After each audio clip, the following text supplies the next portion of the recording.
Hello, everyone. Welcome to the watercolor workshop. My name is Terry Duncan. I am your instructor for today, and I'm really excited to share these watercoloring techniques with you. So couple things I want to get started with. We do have a couple of guests from Altanu with us. Virginia Liu and Iram Tasnim are with us. And thank you, ladies, for joining us. If there's anybody that didn't get their homework done, there's going to be a few minutes right now that you can get started doing that.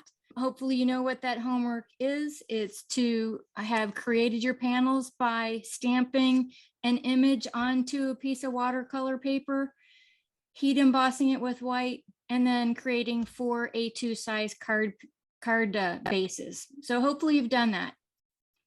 If you haven't, get started working on them now. Okay.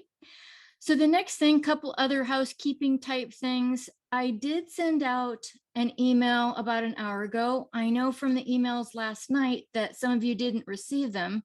So I wanted to kind of mention, if you have any technical difficulties, probably the easiest thing is to drop out of the workshop and then come back in.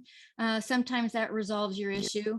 The other things that could be causing problems are if you've got other applications open, or if other people on your network are using the network, they could be drawing away and distorting the quality. I know I've had some issues like this in the past, so I thought I'd share those little hints with you just in case you have issues. One other thing I wanted to let you know is that I am recording the workshop. I will be creating a special post just for you, just for the people that are attending. And that way you can refer back to it whenever you want. I'm not planning on taking it down, so you should have access to it for as long as you want to go back and check on things and review. So I do have a little agenda that I want to share with you. We're going through introductions now. We're going to do a little prep on our card panels. We're going to learn those 4 techniques. And after each technique, I'd like everybody to share what they've done so we can take a look at how you're doing.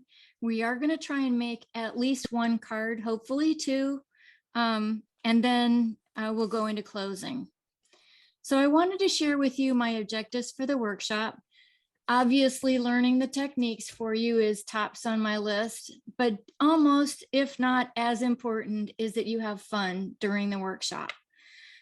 I don't want you to get stressed out trying to keep up with me. That's part of the reason why I am doing the recording, is so that you can just have fun during the workshop, try out these techniques, find out how cool they are, go back and practice later, but have fun while you're doing it.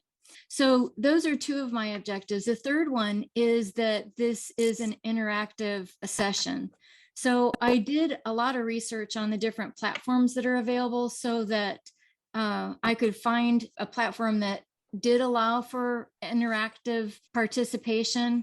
I think it's important that we make it as close to a real person-on-person workshop, even though it is virtual, as possible. And to be honest with you, I'm kind of old school. I don't like chats and comments. I think they distract from what you're actually doing. And plus, I'm really terrible about checking the comments. So if we do get to a point where you want me to slow down, if you want me to repeat something, if you've got a question, please shout out and let me know that you do have a question, and we'll take we'll stop so that we can hear what you have to say, and that way it'll be as close, like I said, to a workshop as possible, a personal workshop.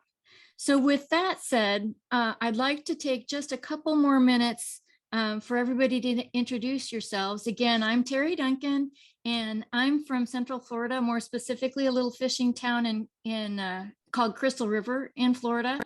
And I've already shared my objectives with you. So if each of you would shout out your name, tell us where you're from, and anything that you have in mind that you would like to cover in the workshop, I'd love to hear it. Who wants to get started? Hi, I'm Angela Brennan, and I'm based in Edinburgh in Scotland. Watercoloring scares me, so that's why I took the opportunity to join this workshop. So hoping to learn as much as I can. Okay, we're going to take care of that. Nice to meet you. Same here. Hi, Hello. I'm actually up there as I'm up there as Ann Taylor, but my name is actually Helen Bates. Okay. And I'm from and I'm from England in the UK. And I started watercoloring during lockdown, so I just came to learn a bit more. Okay, good. Welcome. Hi, I'm Perry. I'm from York in England, and my objective is twofold. I'm very frightened of watercolor, but I'm also on my final level of ACT, and I thought it might be nice to support you, but also to sort of see how a workshop is done, because I've never done one like this at all. So I'm looking forward to it, Terry, very much. Great, thank you. Well, I don't think I mentioned to you that this is my also my project for the third level of the Altenew Educator Certification Program also. So hopefully I do help you with that, Perry. That'd be lovely, thank you. And I hope you don't mind you saying that, because you know, it's just nice to share, isn't it? Sure, it is. Sure. Yes. I'll Hi, go I'm next. Ann Taylor, and I'm from Indiana and in the US, and I just love watercoloring, so that's why I thought I would join. Hi. Hi, I'm Vicki Davis, and I live in Utah in the US. And watercolor also scares me. So hopefully I'll learn some new techniques today. Okay. Hi, I'm Debbie. I am from Missouri, kind of in the middle of nowhere, and so I love these online workshops because otherwise I couldn't do them. And especially with people from overseas and stuff, it's awesome. And I'm new to watercoloring, and so I just need to learn some techniques. I've kind of played with it on my own and just don't know much about it. Okay. Well, welcome. Thank you. I guess down to me and Aram. So I'm Virginia. Some of you already know me because I was part of your workshop. Hi, Ann Taylor, and Vicki. Obviously, we just saw each other, and I'm so glad to be here. And thank you, Terry, for hosting. And I'm so happy that you have such a good turnout. I may mute my sound or camera during, but please know I'm mostly here. I have lots going on today in my house. Doesn't happen very often, but that's just how it is. But I'm gonna be concentrating for 2 hours here, and I don't want to miss this fantastic workshop. Thank you, everyone, for making it. Thank you, Virginia. Hello, everyone. I'm sure some of you know me, and I know a lot of you because you are from ACT. We have an educator and some participants like Angela and Perry who vanishes and then comes back with a boom. I always comment on her work that she comes back with a boom. If you have not checked out Perry's or Angela's work, Yes, you should. I noticed Perry's work. Yeah, Thank you very much, ladies. Thank you. Yeah, Angela is the quiet one also, but she shares a lot of cards. But you will be seeing her in blog hops, alternate blog hops, probably. I have heard about Helen Bates. That's what your name. That's what you said, right? Yeah, I've seen you around, and of course, Vicki. We have attended 2 of your workshops, one virtually and one via photos. I was in bed. Sorry about that. And hi to everyone else. Debbie, I've seen you around, I think. And hi to your cat as well. Thank you for bringing him, her.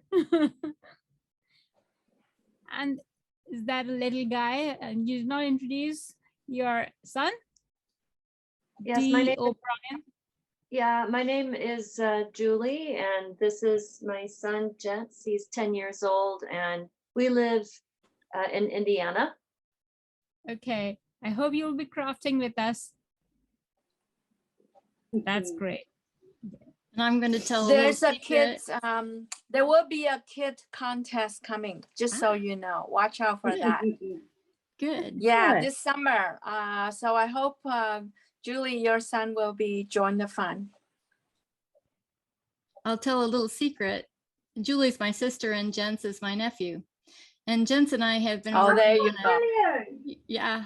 And Oh, that's Jens and I have wonderful. been working on a kids making cards series where we've been kind of practicing with our videos, and Jens is learning along different techniques, and now he's talked his mother into joining us as well. So we're having a lot of fun together. That's Wonderful. great. Yeah, I think lots of talent. yeah. So I think we've met everybody. I'm sorry if I've missed anybody, but I am conscientious of the time. 2 hours seems like a long time, but I'm telling you what, I think we're going to use that pretty quickly once we get in here.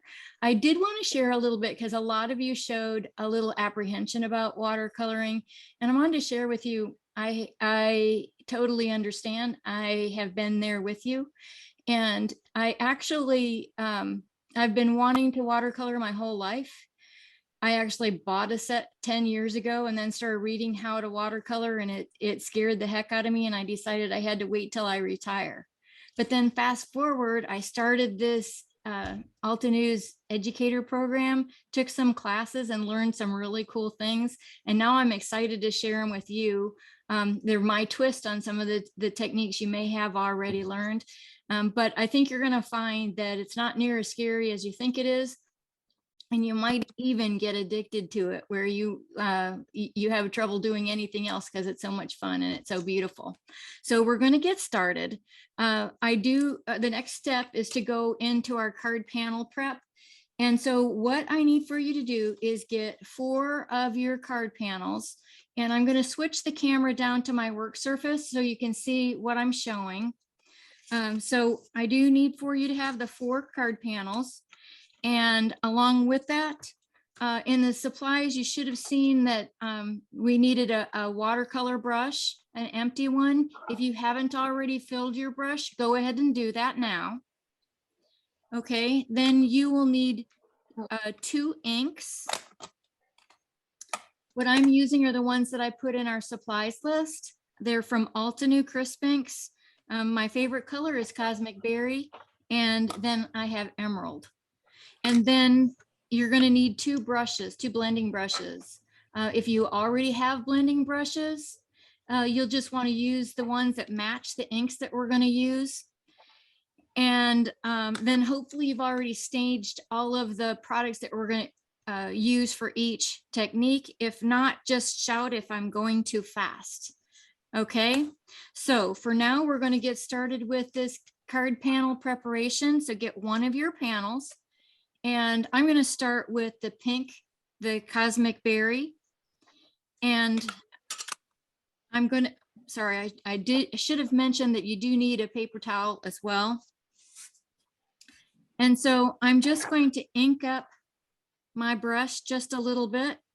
I'm going to dab it on my paper towel, and then I'm going to start to lightly blend over the flower.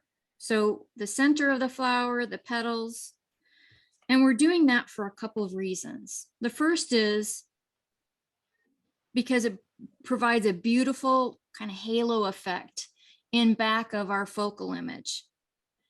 But from a cheater's perspective, it also helps us to see where our outlines are for our petals. If you're like me, you have a hard time seeing the white on white. And so this just kind of helps us to see where those are when we go into our next steps.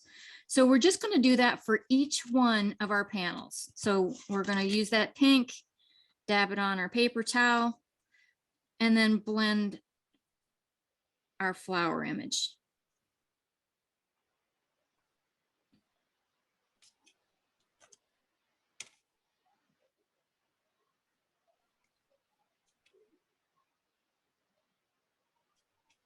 You don't have to be very meticulous about this. One of the things about watercolor is that you never know how it's going to turn out. And what we're doing with the background is kind of that same free spirit type of look.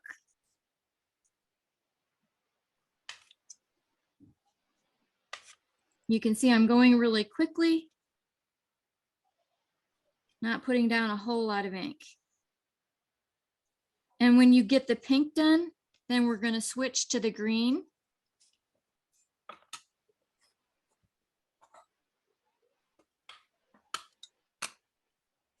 And same steps all over again, but this time over our stem and our leaves.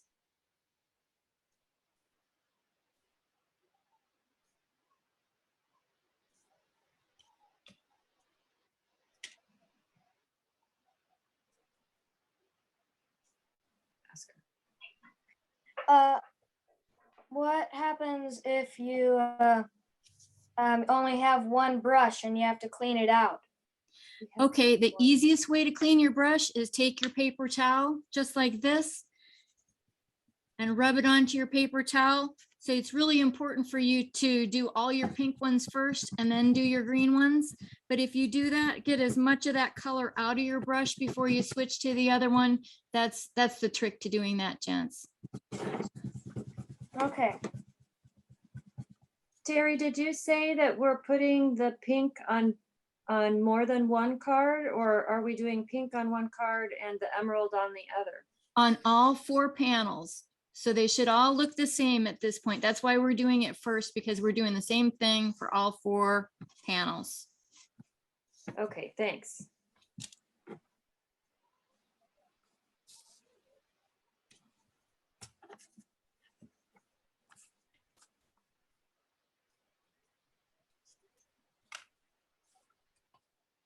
How are we doing, everybody? Close to being done? Yes, Almost. fine. Yes. Done. Okay, good. Good. So now we're done with our blending brushes completely. So if you want to put those up and away from your work surface, and then we'll be using the ink pads at the very end. So if you want to put those away from your work surface as well, that's perfect. And we're going to get started with our first technique. So we'll be just using one of our card panels that we just prepped. The technique is called re-inker watercoloring.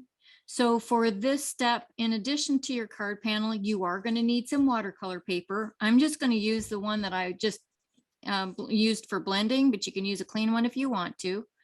We're going to need your watercolor brush. So the one that you just filled with water. And then you're going to need 2 colors of re-inker. What I have here is Altenews Midnight Violet and Volcano Lake. And then the last thing you're going to need is a palette. I'm going to use my work surface because it's glass. I'm going to use it for a palette, but if you have a plastic one, if you have a piece of plastic, if you don't have either of those, you could use a plate as a palette. We just need something to put our ink down on. So what we're going to do is open that, and sorry, I should have mentioned, you're welcome to use any of the re-inkers that you already have that you've chosen to use during the workshop today. So you don't have to have these colors. So I'm going to open my re-inker, and I'm just going to turn it over. I'm going to dab it onto my palette. Now I am not going to squeeze. And that's really so that we can conserve on our ink, because you just need a little bit for this step. And you can always add more, but you can't really pick it up and put it back in the bottle once you've squeezed it out. So like I said, I've just got 2 little dots here. Now, what I'm going to do with this is I'm going to open my water brush. Now, a little hint for you. This type of brush, whether it's just got water in it or if it has a colored ink in, tends to splatter. So when you open the brush, you want to open it away from your project so that you don't splatter your beautiful work. And ask me how I know that. So what we're going to do is just pick up a little bit with the tip of our brush, a bit of the ink, and we're going to start to add it to a couple of the petals in the where we believe the darkest spot is going to be. So for me, that would be the centers of the flower and where the petals would go behind another petal. And we're just going to work with a couple of petals till we get familiar with how the watercolor paper absorbs the ink. And one of the really cool things about watercolor is that it kind of does its own thing. And once you add the water, you'll find that it does all kinds of miraculous things. And so you don't have to be real meticulous about how you add it. But once you have some pigment down, then you're going to take the brush and you're going to squeeze it in this fat part here. If your brush is different, you should be able to see a place on your brush where you can squeeze it. And when you do, the water will come out the brush and go onto your cardstock, onto your panel. So see, now I have a big blob of water and I'm going to start to pull it out away from that pigment. And one of the things that happens when you add water is that the color lightens. So with this, I've got a whole lot of water here. So I'm going to go back out to the tip so that I don't get too much pigment out there. I want it to have a little bit of dimension. And then I'm going to share some of that water with some of these other petals. See, I'm kind of pulling it away and you can see it adds that lighter tone out on the tip and keeps darker on the inside. And I'm just spreading that out over my petals. Now what I'm going to do next is I'm going to clean off my brush because I've got an awful lot of pigment on there. And if it stays that way, then every other petal will be as dark as what's on my brush. So the way to do that is you can just wipe it on your paper towel, but all that does is it still leaves some pigment in the brush. So to clean your brush, you're going to actually squeeze it till the water comes through. And you can squeeze it as much as you want. Now, I'm not going to completely clean my brush because I'm still working in this pretty violet or purple. So now I'm just going to keep repeating those steps until I have all of my petals colored in.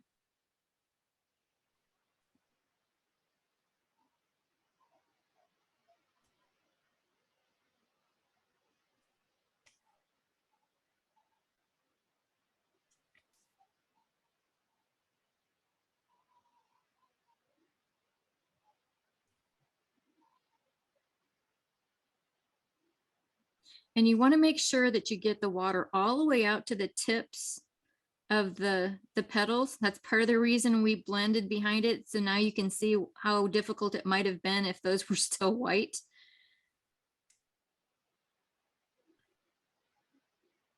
And this technique allows you to give a lot of dimension to your image.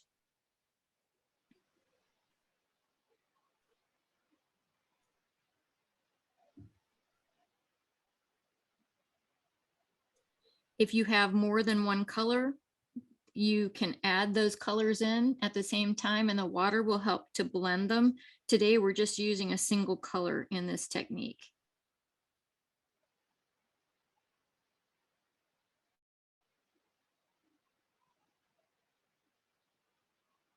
How's everybody doing? Okay. Are you loving it yet? Very hard to control how much water's coming out. Yes, it is. And that's, you know, one of the things I discovered, and that's why I said you can kind of spread the water around, is if you have a great big huge glob that comes out, just spread it over to the next petal. That's kind of hard to do on your last petal, but it does help.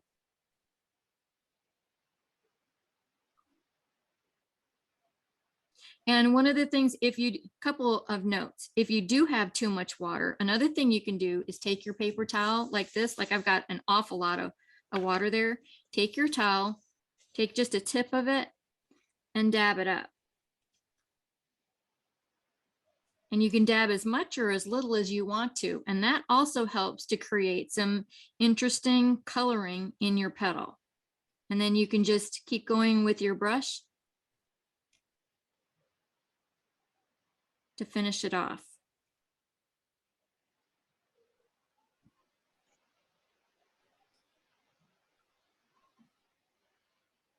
I think mine looks actually pretty.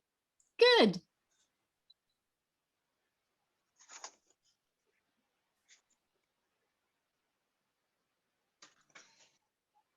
There you go. So how's everybody doing? Have you got that first color down? Have you got all the petals? Are you close to getting them done?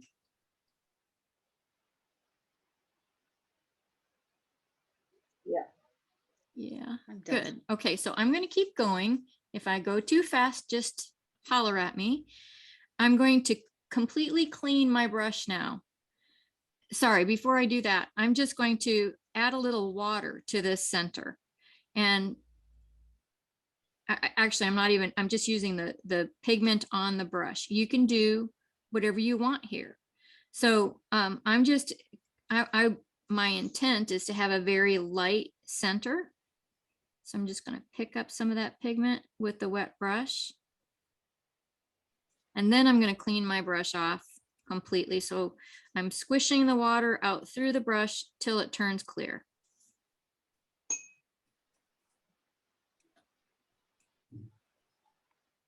And then I'm going to do this very same thing with the green. So I'm adding the green into the stem. And one of the things, if you think you have too much pigment on your brush, just wipe it on your paper towel a little bit. It looked like I had an awful lot. So I did that. And I actually didn't. So I'm just going to keep going here and adding it in to the stem. Stem's really skinny. But you don't have to worry about that too much. You know, staying in the lines is not a necessity for watercoloring.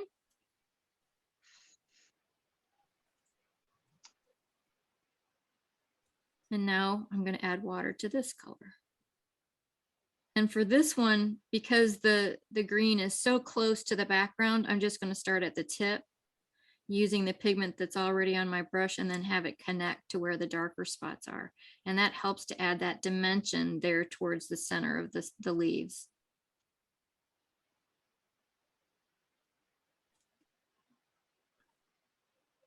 And that is our first technique.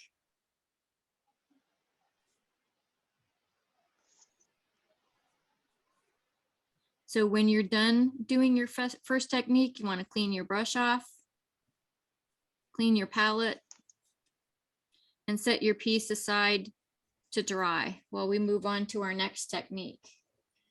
Before you do that, if you can share, I'd kind of like to see what your projects look like.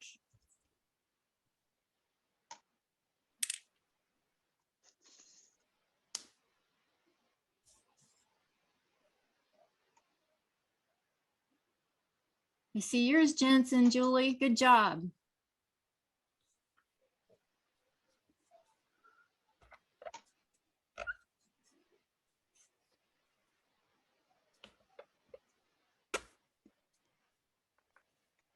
You're doing great, Terry. Sometimes the video quality is not as good on my end. I don't know if everybody could see okay. It's Virginia talking. Okay, thank you, Virginia. Is everybody else having trouble seeing? Little bit. Okay. I've got quite a lot of petals and quite a lot of leaves on my image, so it's a bit, I'm just doing partially stuff. Very pretty though. Very nice. Good.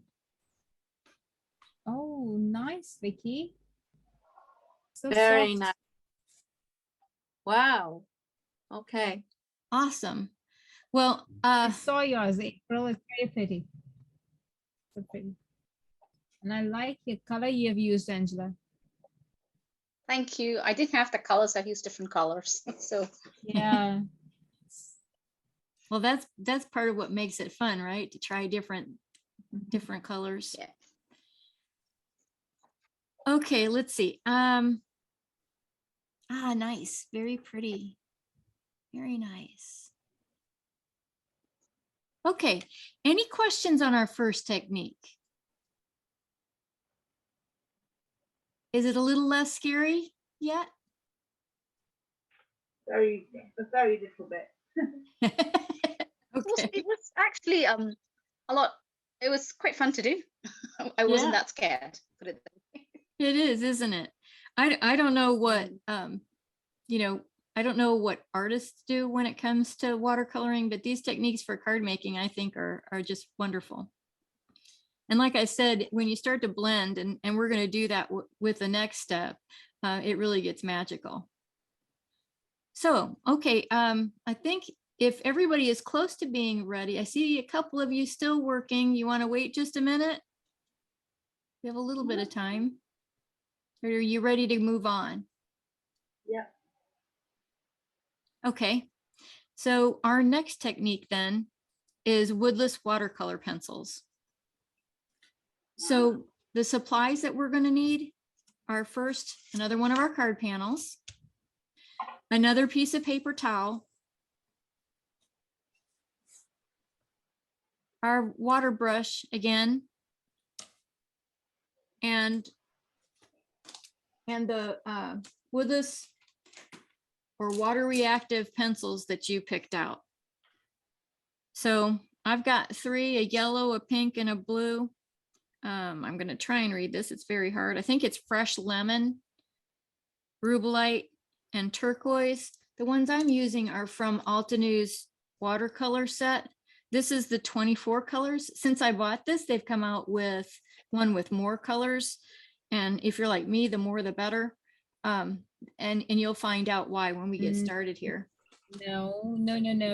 Those are not watercolor pencils. Those are regular coloring pencils. These are the watercolor pencils, and that's it. The other ones are just regular coloring pencils. Oh, I thought it was a woodless Yeah. watercolor set. No, those are just woodless coloring pencils. Oh, okay. Easy Thank you. to That's the one that Angela is showing. Yeah. Thank you for that clarification. I'm sorry if I confused okay. anybody there. Okay, No, the confusion has been there all along. okay, so to get started with this process, we're going to take, I'm going to follow the same step on each one of these cards. So I'm going to start with the petals, and I've got my rubellite or my pink. And I'm going to do exactly the same thing I did with the last media. I'm going to start to color the darkest spots on the petals. Now, my pencil was very sharp, so it dropped off a little pigment. I'm going to want to get rid of that so I don't end up with pigment where I don't want it. So I'm just going to tap it off on my cardstock. And then I'm just going to go ahead and color in wherever I think I want the darkest parts to be on my petals.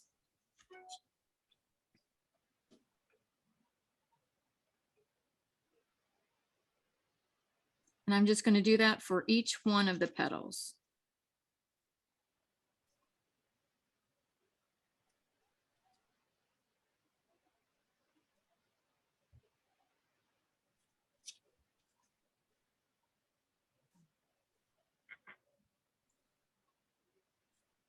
Now, because I promised you we were going to do a little bit of blending with this, I'm going to pick up my fresh lemon, and I'm going to add a little bit of yellow to each one of these petals, or to the ones that I want to add a little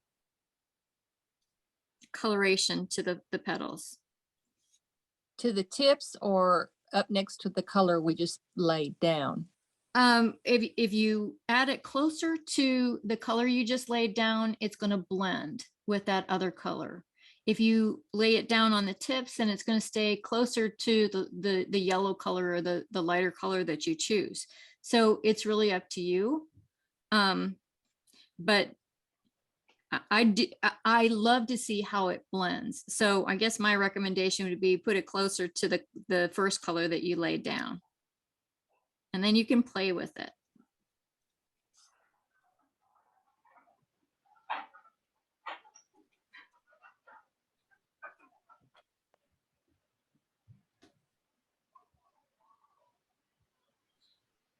And then for my card, I'm making the center of the flower just a yellow.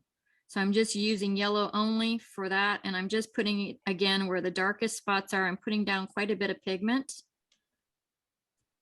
And that's all I'm doing for the flower itself. Then for the leaves, I'm gonna color the whole stem. And then I'm just gonna add in some bits of shading. I had the same problem. My pencils were just a little bit too sharp.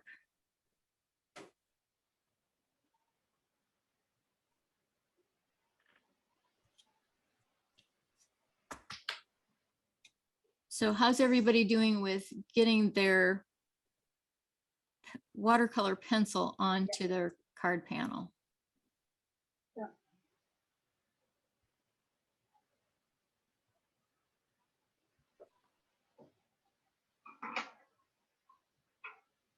And when you're doing that, I think I failed to mention, you just kind of use a scribbling type motion with it. You don't have to be exact. You don't have to worry about exactly where the pigment goes down, because we're going to add water to it, and that color is going to move around. About ready to go to the next step? Yes. Okay, so what we're going to do next is you need your watercolor brush. And this time, remember, you're going to pull your top off over to the side, and we are not going to squeeze our brush. We're just going to begin to add the water to our pigment and let the water react with the pigment on our cardstock. So see how pretty that is? It pops right out as you start to add the color. And as you add the water to the two colors you've got beside each other, they begin to blend into a beautiful third color. And you just do that all the way across all of the petals.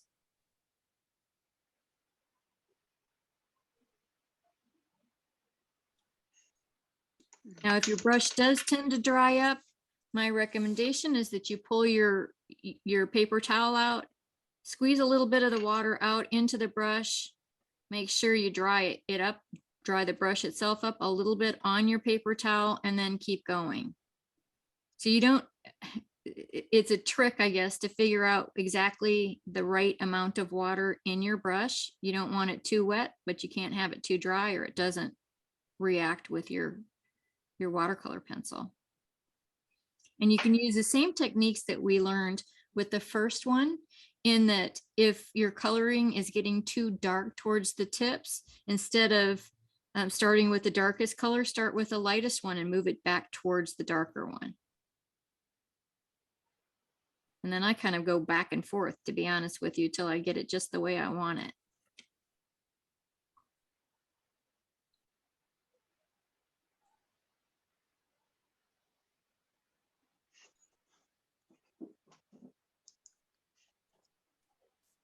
So what do you think of those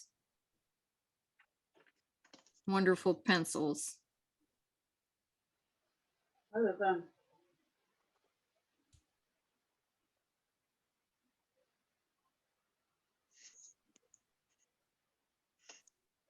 Say hat for a little bit. Really used to scared. But I think I've put on enough on my mine's looking quite pale. So I might add some more.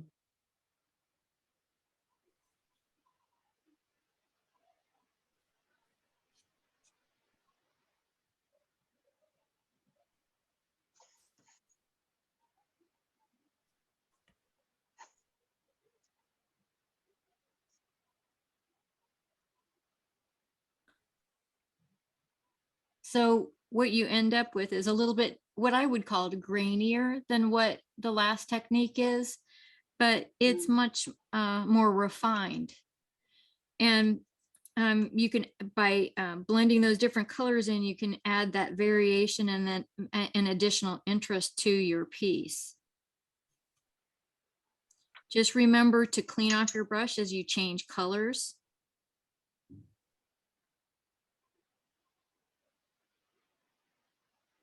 I think it's just magical how it just kind of pops out as you add just a tiny bit of water to it.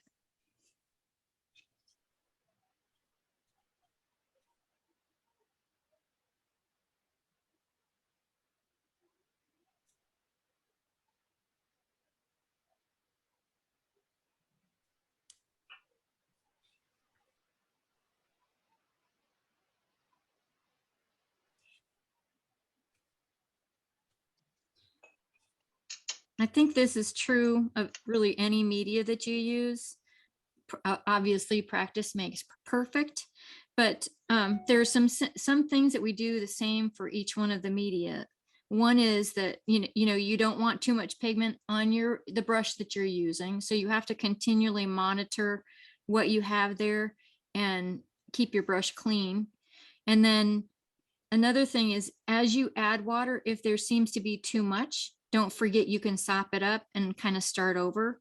And if you really pull a lot of color pigment back off of your card panel, one of the neat things about watercolor is that it's translucent. So you just let it dry and then add another layer on to get that darker layer on.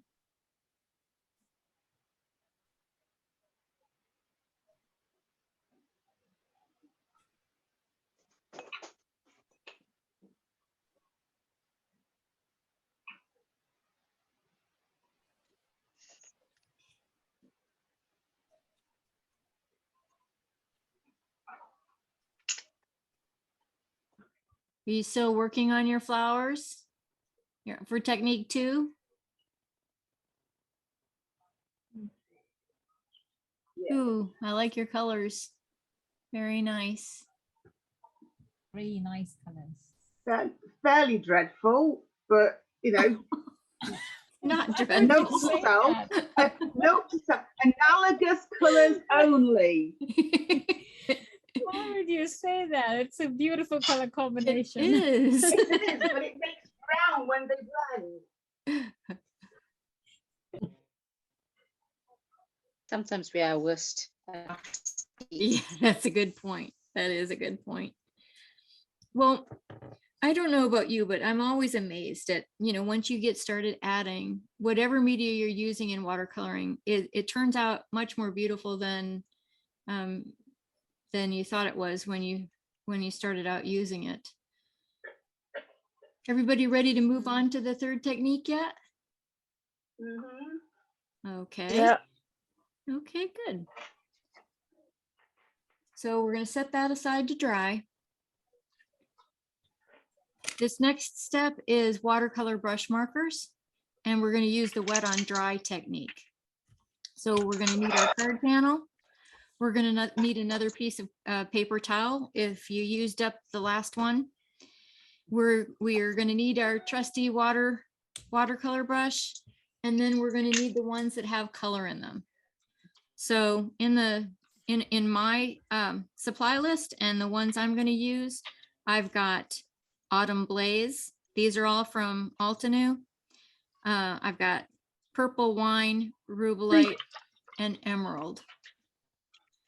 I'm gonna make a shameless plug here for these Altenew watercolor brush markers. I have tried a couple of other very popular watercolor brushes, and I couldn't resist the ones from Altenew. And I tried them out, and they are by far my favorite. They are so brilliant. Their colors are so vibrant that they're very fun to use. So hopefully you get a chance. If you did buy some for this session, I think you'll be excited to use them. If you didn't, hopefully you'll see during the workshop the kinds of colors you can produce with them, and maybe try them out sometime because they're really nice.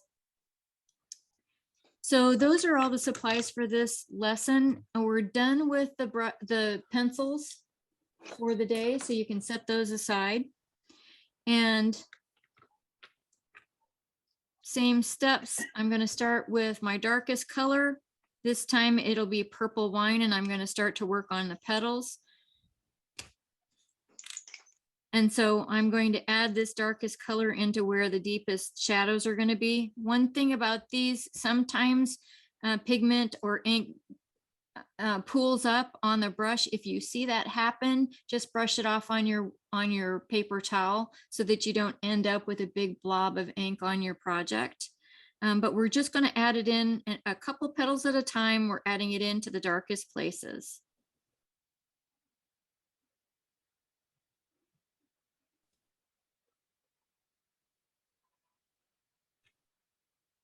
And then I cap it off and go to my next color. We are going to do some blending with this. And so I'm going to take my Rubelite and I'm going to add that in.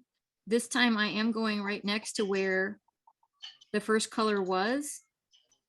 And I'm just adding that Rubelite to each of the petals.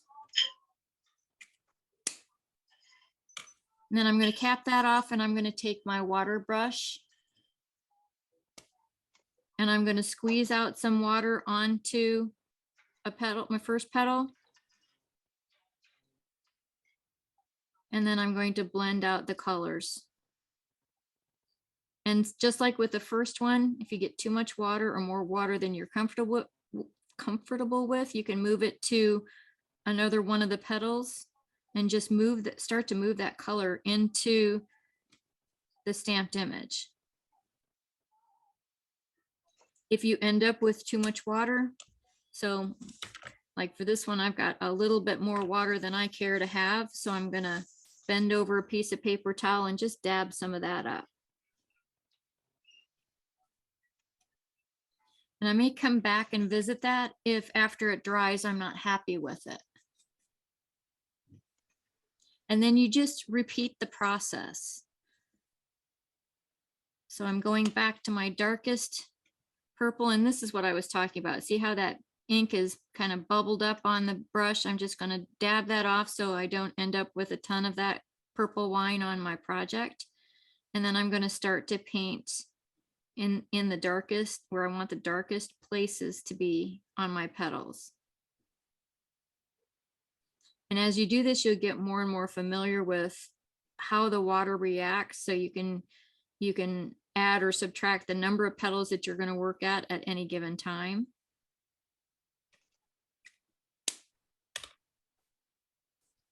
And now I'm going to add some of that Rubelite in.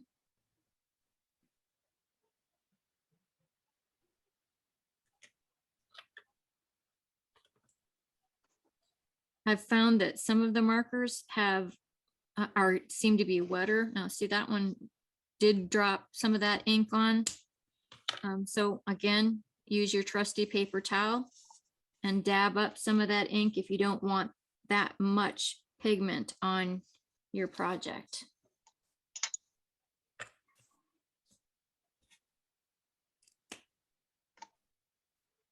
So there really are no mistakes when it comes to watercolor, because watercolor kind of has a mind of its own.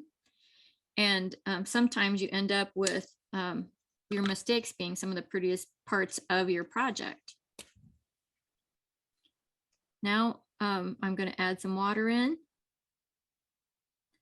I do see that I've got an awful lot of color on my brush, so I'm going to clean that off a little bit before I start to color it out.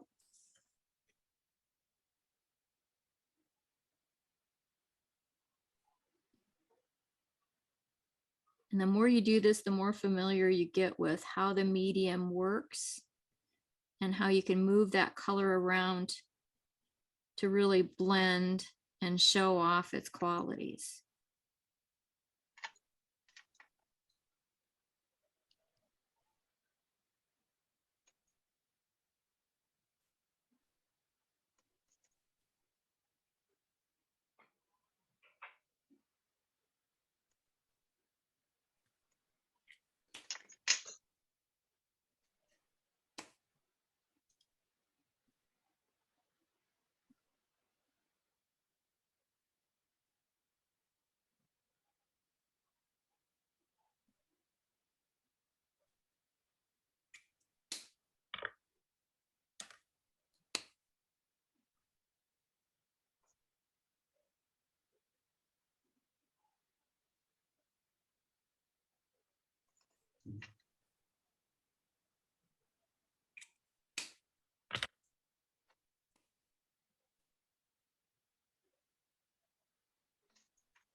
You see, I'm just trying to use some of the water that I had laid down instead of putting a separate pool of water in every petal.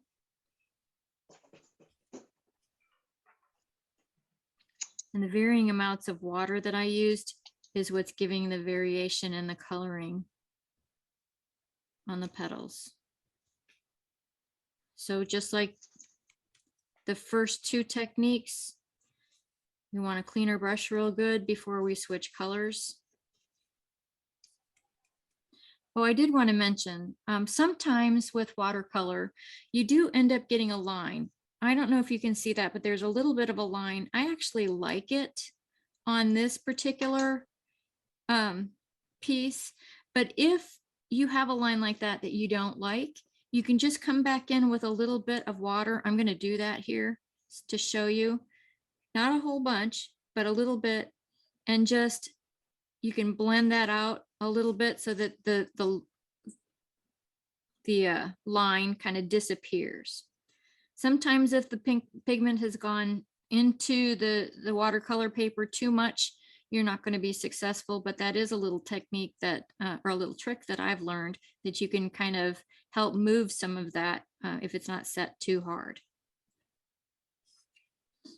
It did lighten it up a little bit. We'll see how it looks when it's completely dry. And now I'm going to move on to the center. And for this time, I picked what I think is a coordinate on the color wheel. I'm going with an autumn blaze, and I'm just going to tap that in to where the darkest places are on that center of the cone flower. And then I'm going to use my water to move it.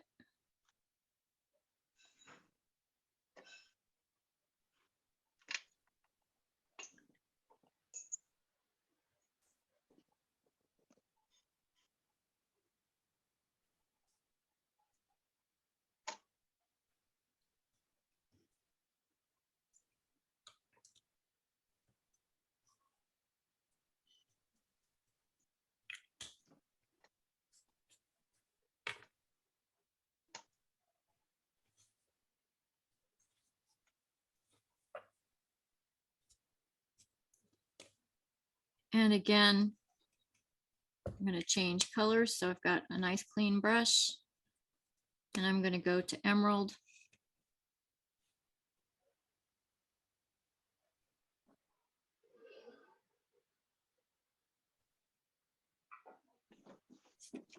And I'm going to use a lot of pigment to kind of make it stand out.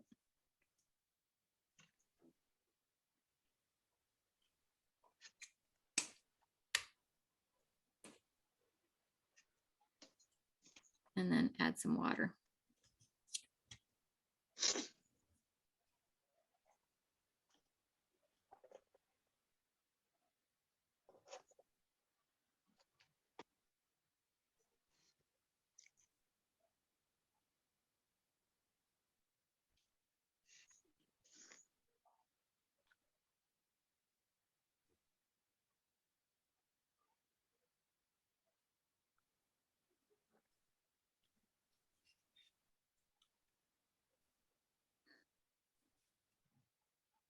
How's everybody doing? Good.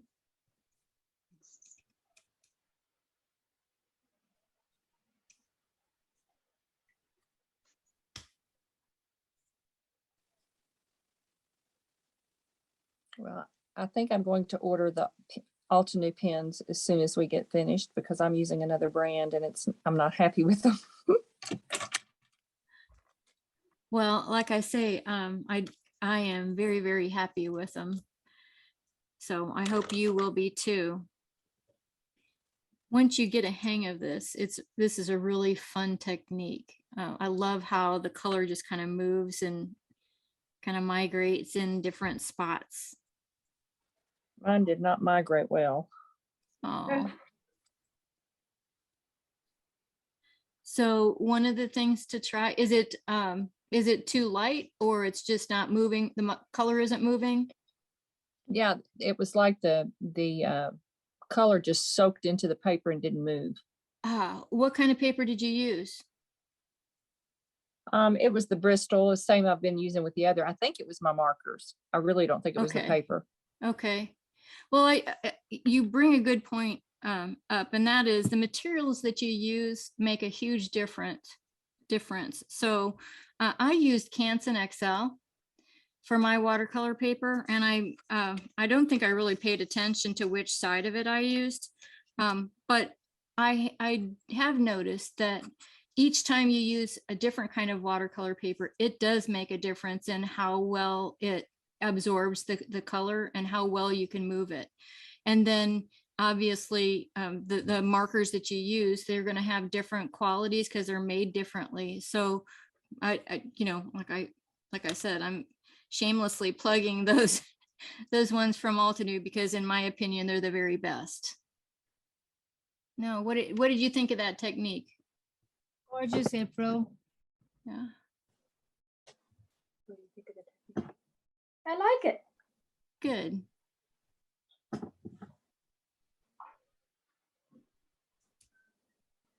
Very pretty. Beautiful. Ooh. Most Wow. successful attempts by Beautiful far. colors. Very nice. You can't really see it, but it actually does look quite nice in real life, I promise. I've got it some looks nice good. blended and some light and dark. So did you use the same colors that I did? With the exception of I ended up using Midnight Violet because I've got Rubelite, Autumn Blaze and Emerald, but the other one that you used I didn't have, so I used Midnight Violet. Okay. So I got a darker flower at one side, but then when I used the Rubelite and the Umber Blaze together at the other side, it's really nice actually.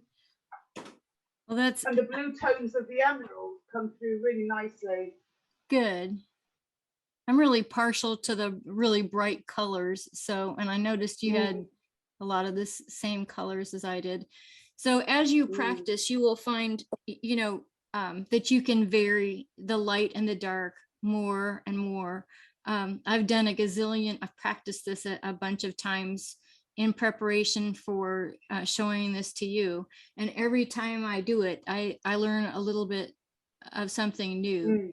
So as you continue to investigate watercoloring and grow to love it, like I hope you do, I think you're going to find that you're going to be able to learn new little tricks and techniques of your own that you can use to create your own watercolor style. That's the beauty of this technique. My late father was an absolutely superb watercolorist, very artistic man, and I was always fascinated by the depth he could get just with one color, just doing a monotone sketch of something. And I'm afraid I have not inherited his talent that way at all. Well, I don't know. It looks like you got some of it. Yours looks beautiful. Thank you. I think I do different things with what talent I might have inherited from him. I used to be a bookbinder and a box maker. So very practical things, not too ethereal. Well, that's, I have been creative all my life, for as long as I can remember anyway. But I kind of pushed some of that aside. And once I started a full-time career and spent too much time working. And so I've just kind of reintroduced myself back into spending a little more time. And you can't imagine the difference in your life by just adding a little bit of creativity. Even if you don't feel that you have a lot of talent, just that, expressing yourself a little bit differently than you have is really, I think, is really important and really improves the quality of your life. If I don't do something every day, I get twitchy. And it doesn't have to be any big thing. I can just sit with my Copic markers and colour an image, a small image, just something. Because if I don't do it, I get twitchy. Now, not everything then gets made into something wonderful, because I don't do, and as Erin said, I will disappear for quite a while where my creativity has gone into a complete funk, and I just, for whatever reason, can't drag it away. But even during those times, I will still do something every day. Just won't be very good, but I will have done it, you know. Because I think it gives you something outside of life, doesn't it? Yes. Life Yes, gets in the way so often. I agree. So how is everybody doing? Are you ready to go on to the next technique? I see several faces Yeah. looking up. I see some thumbs up, so I think we'll move on. We're a little bit ahead of schedule, but that's okay because that'll give us a little more time to actually put some cards together. So our very last technique is using exactly the same supplies. So we're going to set that panel aside. We're going to pull in a new one. And this is watercolor brush marker wet on wet. And so we're just going to kind of reverse the process. So we're going to put water down on our card panel first, and then we're going to add pigment in. And so I'll show you how I do that. I'm just same way as all the rest. I'm adding some water in, and I'm just kind of spreading it out on a couple of petals, not too many till I'm familiar with how it goes. It is going to react a little bit with the blending that we put onto our cards. And then I'm going to take our markers. I'm starting with my purple wine, or my darkest color. I'm going to make sure I don't have too much of a blob of ink, but then I'm going to start poking it onto the water and letting the water move it. Now I see a couple of these dried off, so I'm going to leave those alone. And I'm going to work with the ones that have the water still popped up on the panel. And I'm going to change to my Rubelite, and I'm going to add a little more color in and see how that really moves along. Now you can use your water brush to move it even more. So this step is very similar to the last one, where you are just helping along the color with your water brush. I'm not adding any more water at this point. I'm just kind of moving or helping the pigment move into the crevices and corners of my petal. And when I'm happy with that, I move on to the next one. And I'm cleaning my brush between petals so that I don't end up with too much pigment. And I'm just going to add some more water to my next set of petals.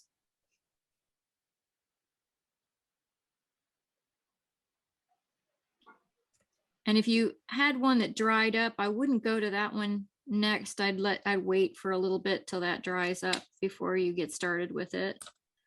And again, same thing, I'm going with the darkest colors towards the center.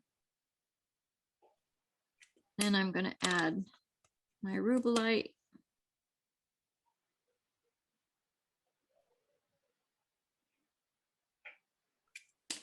And then I'm going to use my water brush to move that around.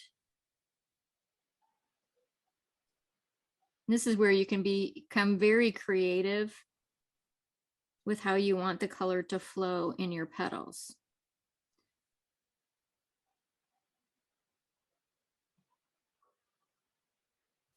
And at this point, I get a little bit impatient and start to paint some of it onto some of the petals that aren't wet yet. And you can create kind of a variation of coloring that way.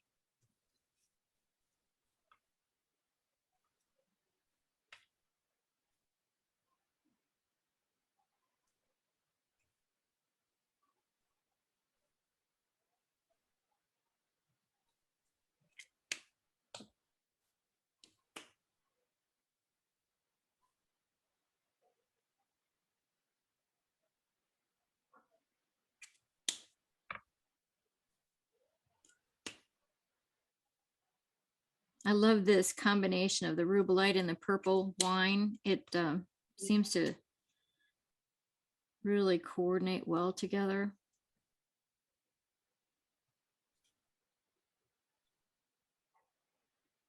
And with this technique, you can go with a little more variation from light to dark or dark to light.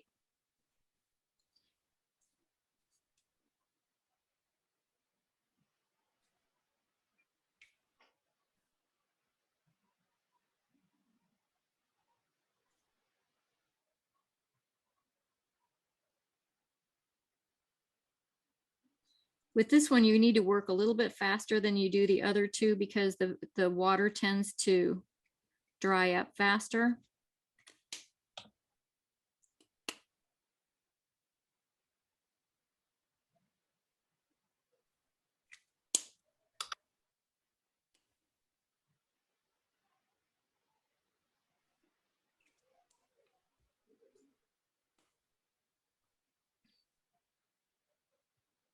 And by finishing off with your water brush, it really kind of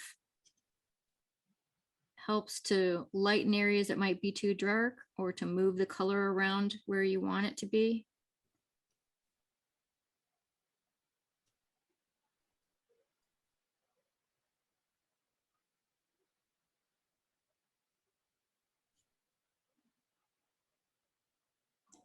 One of the things you might notice is that if you hold your brush on where there's water and you let it go, the brush can pick up the water that you have on your cardstock and pull it back into the brush. So you want to be kind of careful that that doesn't happen if you don't want it to.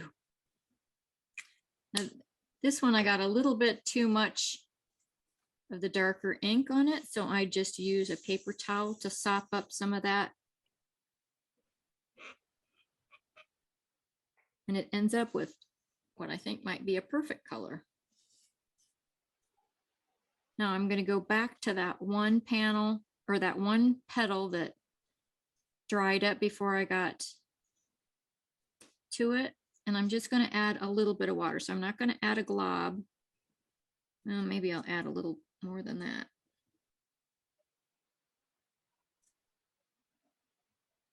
So that's another thing you can do is put a little bit of water on your palette or your work surface and pull it up from there if it's not, if the other technique isn't working for you.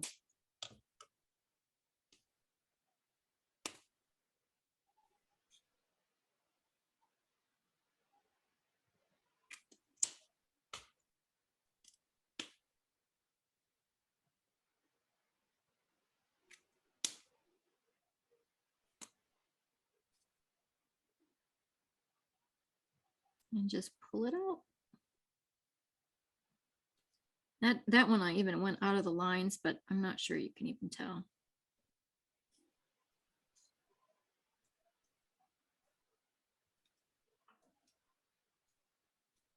And then just like with our last flower, I'm going to use a little bit of orange in the center of the flower.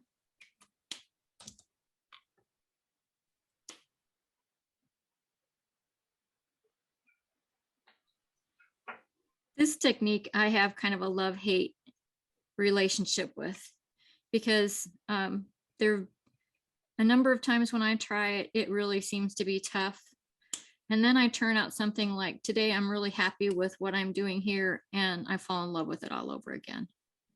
And I think that may be true with each of the techniques really is, you know, you may struggle a little bit, but then if you keep practicing it, you'll find a way that works better for you. I did get some of that water on my panel, so I'm wiping that up a little bit.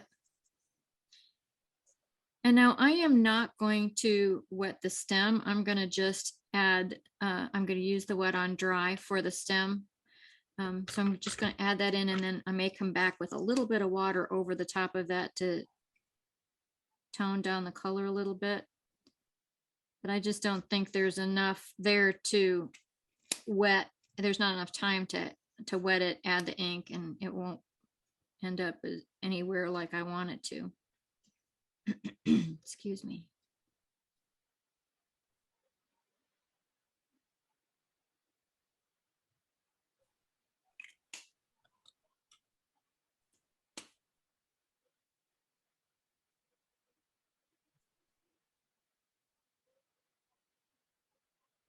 Got a little splatter there.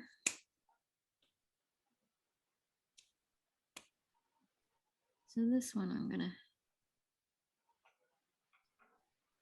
try to move some of this color over to this other leaf because I got way too much water on there.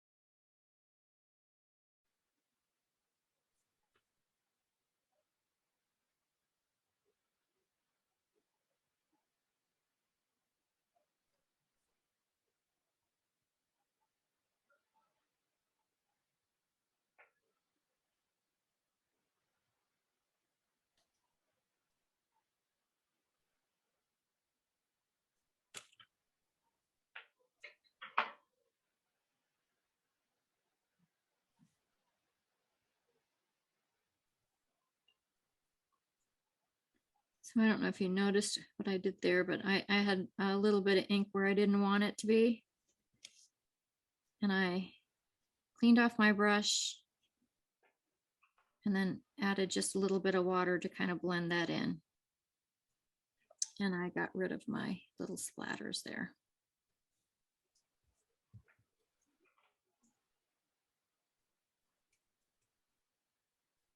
How are you doing with this technique?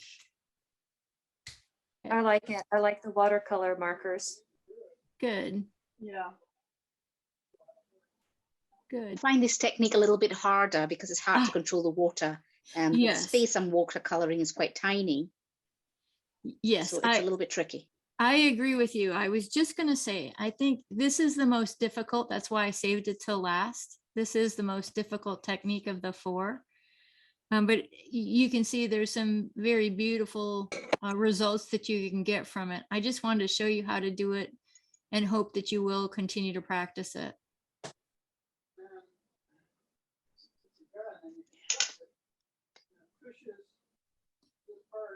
Anybody done yet? You want to share what you've done?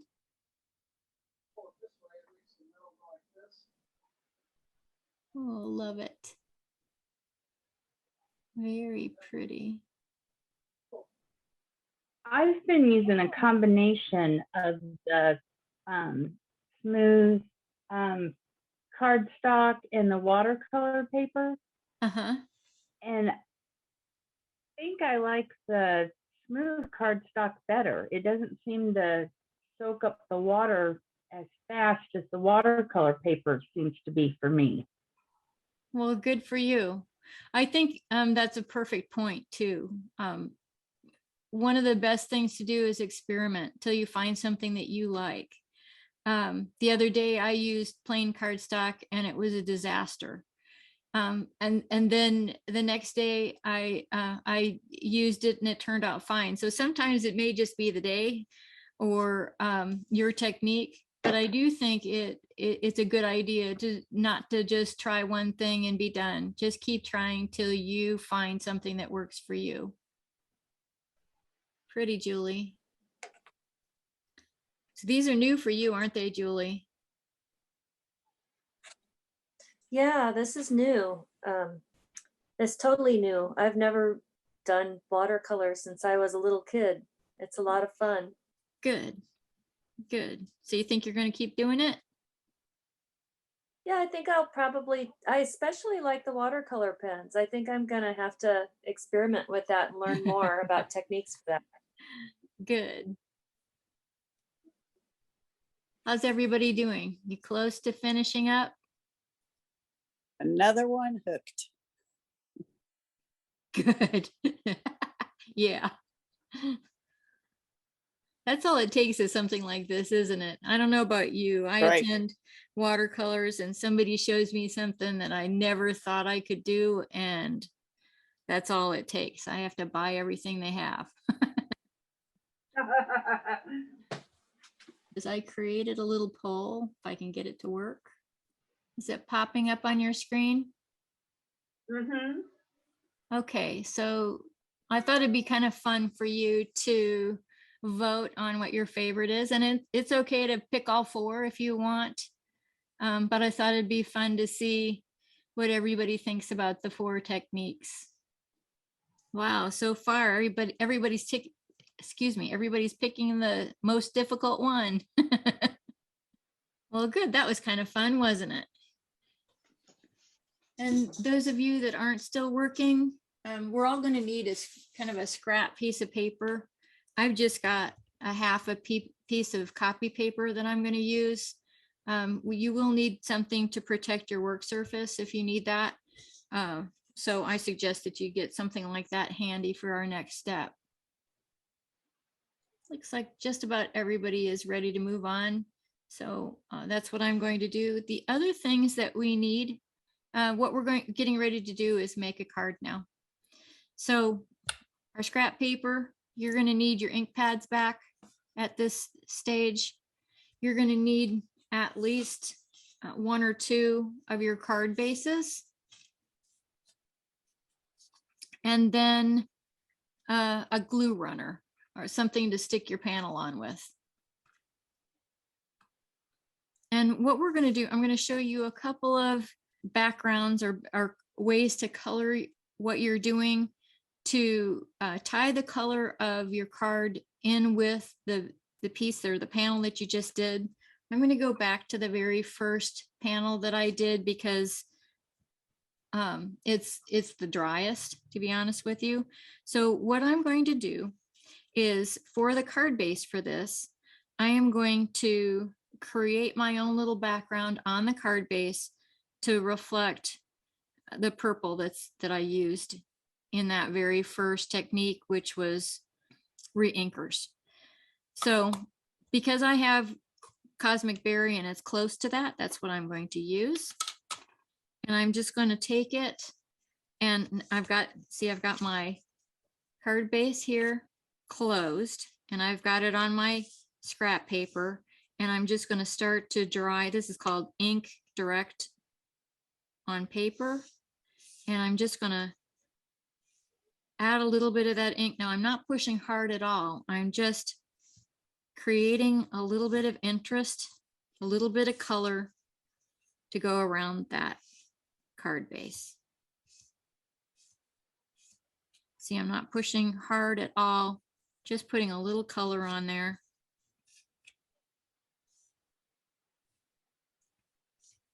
And this is a really nice technique to create a background for your focal point that matches it perfectly.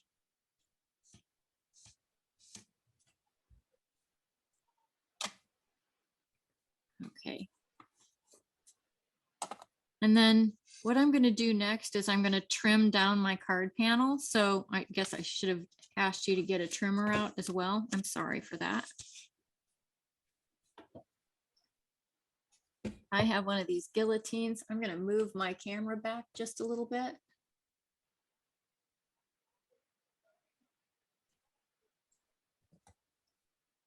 And what I'm going to do, because my card panel is 4 1/4 by 5 1/2, I'm going to make this 3 3/4 by 5. And I'm just going to eyeball it. You can measure it if you want, measure even distances from your image, but I'm just going to eyeball it.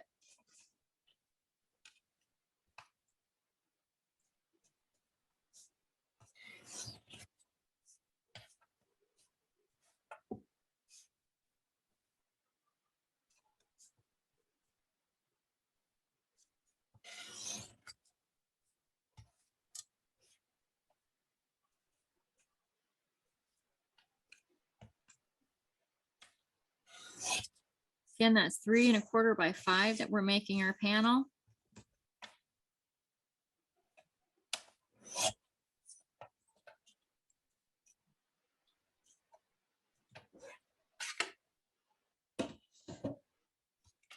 Now, I usually forget and attach the panel to my base because I'm so excited about what it's going to look like.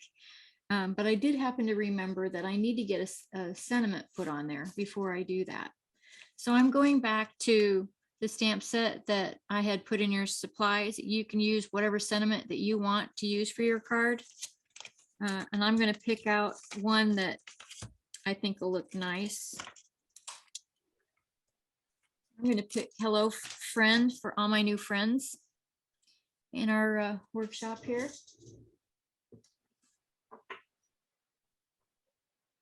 I am a terrible stamper, so I will admit when I'm making cards to send to other people, I always use a stamp positioner because I am a terrible stamper. But for the purposes of today, I'm gonna try and do it with a acrylic block, and I'm just adding a little bit of black ink to my sentiment. And I'm just going to stamp it directly onto my card in a place that I think would look nice. So right about there looks pretty good. I'm going to hold it over and transfer the ink, keep it there to transfer the ink onto the paper for a minute, and then I'm going to lift directly off. And there's my sentiment. And I breathe a sigh of relief that it turned out okay. Okay, the next thing I'm going to do is just use glue runner. And you don't have to use a lot of this.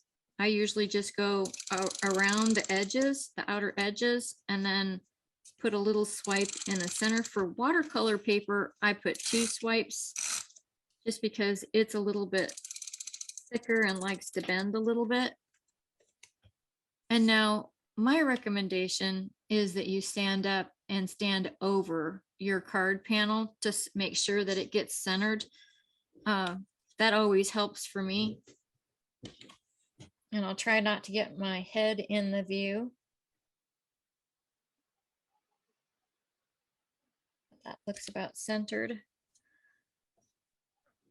And there is my first card done.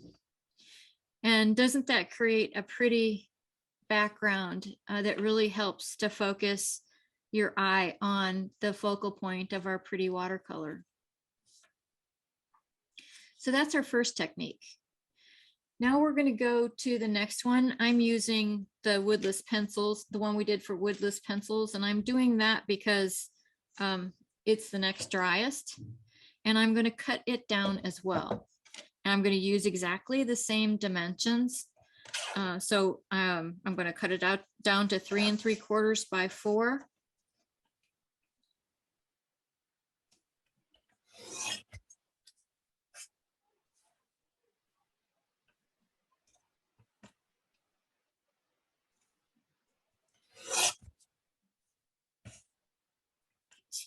I gave you the wrong dimensions. I'm sorry. 3 3/4 by 5 is what I'm cutting it down to.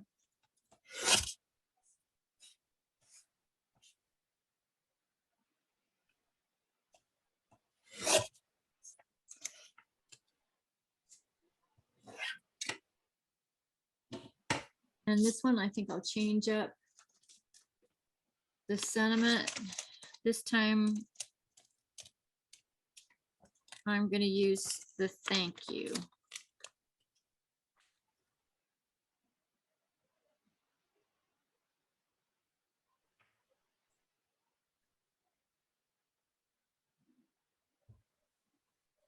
If you're using a brand new stamp and you're sort of new to card making, you always want to condition your stamp if it's brand new to get all the product from manufacturing off.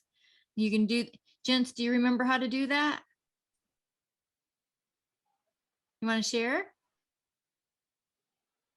Are you muted? So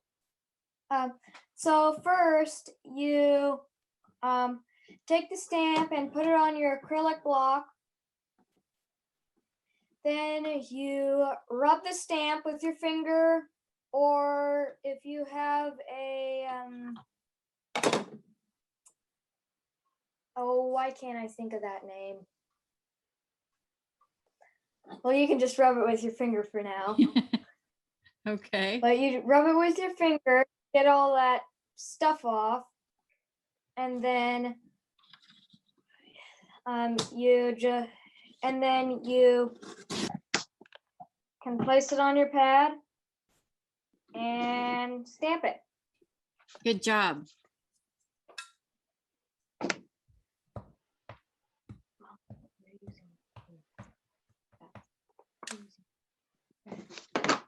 Very good. Sorry, your name is Jeff, right? Jens. It's Jens. Jens. Okay. No wonder I heard wrong.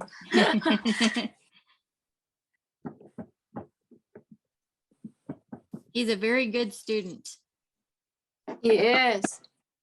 So what have you made so far? Can you show us?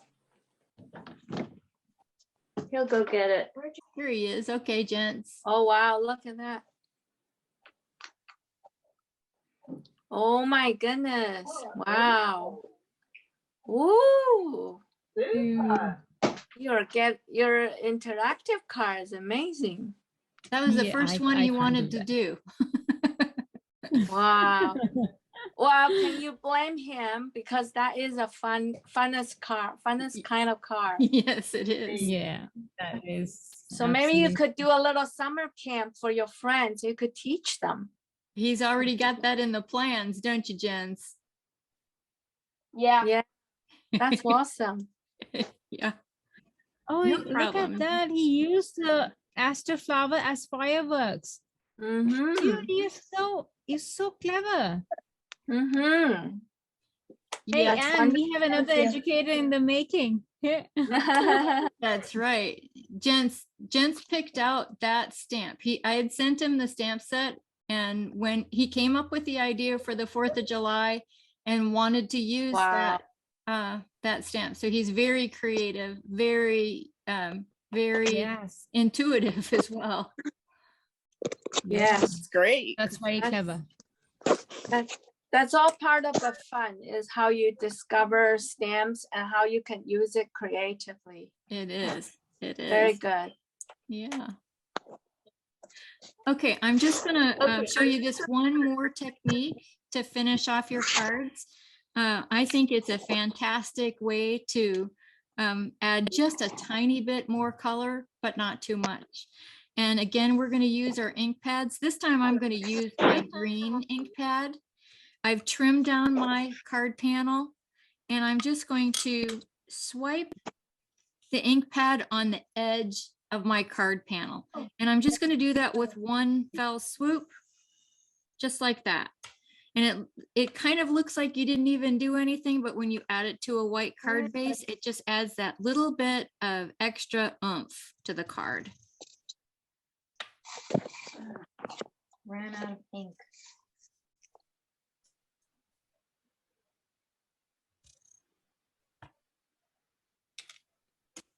I should have mentioned with the last technique, ordinarily, I would have waited for this ink to dry before I added the panel to the card base, because we're live. I didn't do that, but if you are having trouble getting it to stick, that's why, because the ink wasn't dry. So now that I've got the color on all 4 sides, I'm just going to use my glue runner to add it to a card base. I am not using any foam tape today, but that would add a little bit more interest to the card panel if you popped it up.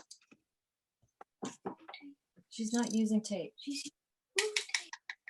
I ran out of tape. Okay. Oh, I guess you did. Well, do you have any liquid glue? I have Elmer's. Well, that'll work in a pinch. I think you probably need to get some more glue runner, because we use it a lot, don't we? But Yeah. when you use the liquid glue, you want to use it sparingly. Otherwise, it'll squish out all over the place. So I have just added the adhesive to the back of my panel, and now I'm going to Will this stand work? up. Yes. Is that a glue pen? Yeah. Okay. Yeah. Just use it sparingly before, test it to see how much glue goes onto your card panel before you ruin it. Okay, and then I'm going to attach this. right to the center of my card base. Oh, I'm sorry, I got my head in the way there. And that is my second card. That kind of takes us through all the things that I plan to share with you today. I'm going to switch the camera back to facing me because I don't have any more to show you on my work table. How did you like those techniques? It still hasn't made me feel as though watercolor is my thing, but I've really enjoyed the workshop. But I just don't know if I'll ever be comfortable with watercolor. Well, and sometimes, sometimes with techniques, it takes a little bit to get familiar with it. Sometimes it's just not your thing, right? If you're like me, I try anything and everything, and then I kind of zero in on the things I love. Exactly.